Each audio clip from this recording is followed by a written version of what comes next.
राज्य शासनाच्या शिक्षण विभागाच्या वादग्रस्त निर्णयाविरोधात आज महाराष्ट्रातील प्राथमिक आणि माध्यमिक शिक्षक रस्त्यावर उतरले। राज्यभरातील 80,000हून अधिक सरकारी आणि अनुदानित शाळांमध्ये बंद पाळला जात आहे। धुळ्यातही शिक्षकांनी अनेक शाळा बंद ठेवत जिल्हाधिकारी कार्यालयासमोर मोर्चा काढला आहे। नवीन संच मान्यतेमुळे पदे कमी, टीईटी अनिवार्य आणि ऑनलाईन कामाचे ओझे असल्यामुळे शिक्षक संतापले असून त्यांनी आंदोलनाचे आवाहन केले आहे।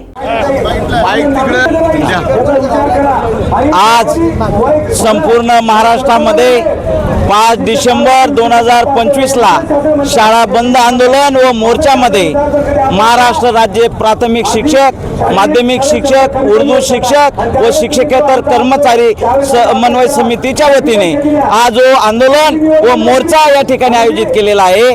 1 सप्टेंबर 2027 पूर्वी सर्वोच्च न्यायालयाने टीईटीचा आदेश काढला आणि त्याच्यामुळे शिक्षकांच्या मनामध्ये एक भीती निर्माण झाली आणि म्हणून आजच्या या आंदोलनातून मोर्चातून आमची एकच मागणी आहे सर्व संघटनांची की टीईटी ही रद्द झाली पाहिजे आणि टीईटीमुळे आमच्या शिक्षकाला जो जीव गमवावा लागला अशी पाळी पुढे आमच्या शिक्षकांवर येऊ नये।